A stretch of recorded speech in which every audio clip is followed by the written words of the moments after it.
क्या हिममानव सिर्फ एक मिथ है या कुछ और? नमस्कार दोस्तों, और स्वागत है आपका हमारे चैनल पर।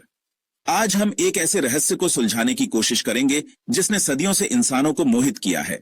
हिममानव, जिसे अक्सर यति के नाम से जाना जाता है। क्या ये सिर्फ कहानियां हैं या फिर हिमालय की बर्फीली ऊंचाइयों में सचमुच कोई विशाल रहस्यमयी प्राणी छिपा है? जब हम हिममानव या यति सुनते हैं तो हमारे दिमाग में बर्फ से ढका इंसान जैसा एक विशाल जीव आता है ना? अक्सर फिल्मों में पर्यटक हिमालयी क्षेत्रों में स्नोमैन बनाते दिखते हैं, लेकिन क्या होगा अगर मैं आपसे कहूं कि जिसकी हम बात कर रहे हैं वो बर्फ का पुतला नहीं बल्कि एक जिंदा, सांस लेता हुआ प्राणी है। एक ऐसा प्राणी जो इंसान जैसा दिखता है लेकिन जिसका अस्तित्व आज भी एक पहेली है। नेपाल और तिब्बत के दूर दराज के क्षेत्रों में यति की कहानियां सदियों से चली आ रही हैं। ये सिर्फ कहानियां नहीं हैं, ये लोक कथाओं का हिस्सा है जो पीढ़ी दर पीढ़ी सुनाई जाती रही है। इन कहानियों से प्रेरित होकर ही कई खोजी और पर्वतारोही यति की तलाश में हिमालय की बर्फीली चोटियों पर चढ़ते रहे हैं। तो ये कहानियां दुनिया की नजरों में कब आईं? साल था 1832। पहली बार एक बाहरी व्यक्ति B.H. हॉडसन नाम के एक ब्रिटिश पर्वतारोही ने यति के बारे में दस्तावेज तैयार किए। उन्होंने बंगाल की एशियाटिक सोसाइटी के जनरल में लिखा कि उन्होंने हिमालय में एक विशाल प्राणी देखा है, एक ऐसा प्राणी जो यति हो सकता है। सोचिए, एक अंग्रेज भारत में हिमालय से जुड़ी इन रहस्यमयी कहानियों को एक सबूत के तौर पर लिख रहा है।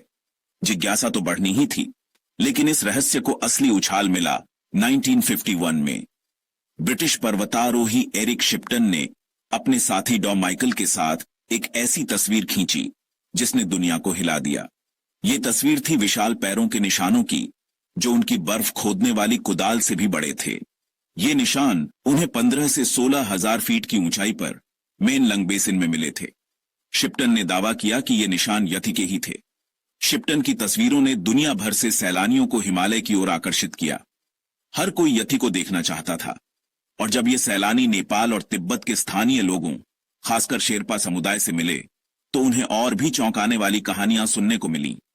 शेरपाओं ने बताया कि यति की कहानियां उनकी लोक कथाओं का सदियों से हिस्सा रही हैं। उनके अनुसार यति पहले इंसानों के साथ रहते थे। उनके शरीर पर लंबे बाल होते थे और वे इंसान की तरह 2 पैरों पर चलते थे, लेकिन वे बेहद हिंसक थे और इंसानों को आपस में लड़ाते थे। अंततः शेरपाओं ने एकजुट होकर यति को पहाड़ों पर भगा दिया, जहां वे अब ऊंची चोटियों पर रहते हैं और नीचे नहीं आते। ये कहानी शिप्टन की तस्वीरों से मेल खाती दिख रही थी और इसने रहस्य को एक नया आयाम दिया। फिर 2019 में इस कहानी में एक नया मोड़ आया। भारतीय सेना ने सोशल मीडिया पर दावा किया कि उन्हें नेपाल तिब्बत चीन सीमा पर मकालू बेस कैंप के पास 5500 मीटर की ऊंचाई पर यति के पैरों के निशान मिले हैं। ये निशान 32 इंच लंबे और 15 इंच चौड़े थे। भारतीय सेना के इस दावे ने पूरी दुनिया में हलचल मचा दी। कुछ ने इसे मजाक बताया, कुछ ने भ्रामक, लेकिन कई लोगों ने इसे गंभीर संकेत माना। लेकिन क्या यति का कोई वैज्ञानिक आधार है? क्या ये सिर्फ लोक कथाएं और जिज्ञासा का नतीजा है? माइकल वॉर्ड नाम के एक रिसर्चर ने 1999 में अपने research paper the yeti footprint myth and reality में इस पर रोशनी डालने की कोशिश की। वॉर्ड ने सवाल उठाया कि किसी ने भी आज तक पूरा यति नहीं देखा है, सिर्फ उसके पैरों के निशान। उन्होंने तर्क दिया कि यह भी संभव है कि बड़े पैरों वाला कोई असामान्य व्यक्ति बर्फ में चल रहा हो। उन्होंने ऐसे लोगों की तस्वीरें भी साझा की जिनके पैरों का आकार असामान्य होता है। नंगे पैर बर्फ में चलने की बात पर वॉर्ड ने 1960 के दशक के एक नेपाली तीर्थयात्री मान बहादुर का उदाहरण दिया, जिसने 14 दिनों तक 15,000 फीट की ऊंचाई पर नंगे पैर पहाड़ों की चढ़ाई की थी। उनका मानना था कि आस्था या कुछ शारीरिक विकृतियों के कारण ऐसा संभव है। लेकिन सबसे दिलचस्प सिद्धांत दिया डेनियल टेलर ने अपनी किताब द इकोलॉजी ऑफ मिस्ट्री में।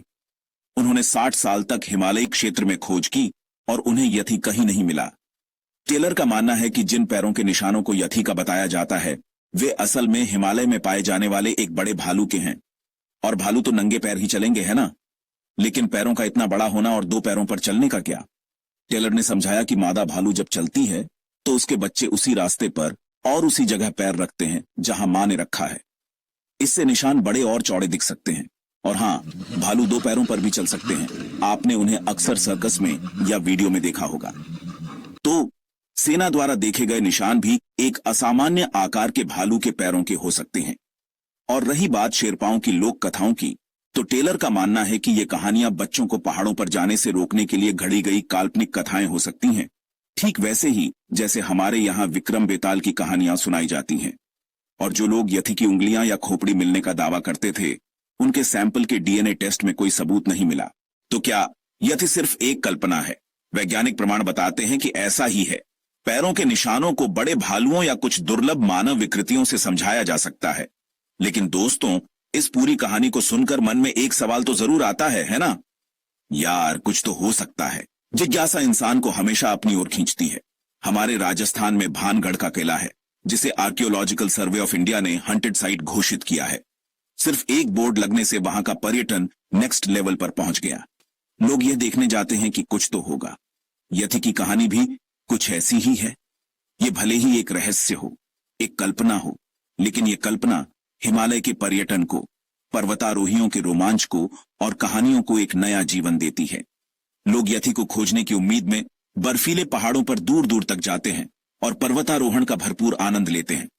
तो दोस्तों, स्नोमैन की यह कहानी सिर्फ भारत में नहीं, बल्कि अमेरिका और स्कॉटलैंड जैसे कई देशों में भी सुनी और सुनाई जाती है। आप इस रहस्य के बारे में क्या सोचते हैं? क्या आपको लगता है कि यथी सचमुच मौजूद है, या यह सिर्फ एक सुंदर और रोमांचक मिथ है? हमें कमेंट बॉक्स में जरूर बताएं कि आप क्या सोचते हैं। और अगर आप ऐसी ही रहस्यमय कहानियां और सुनना चाहते हैं, तो अपनी इच्छा कमेंट में जरूर जाहिर करें। फिलहाल के लिए इतना ही। अपना ख्याल रखें और हमारे चैनल को सब्सक्राइब करना बिल्कुल न भूलें। मिलते हैं अगले रहस्यमयी एपिसोड में।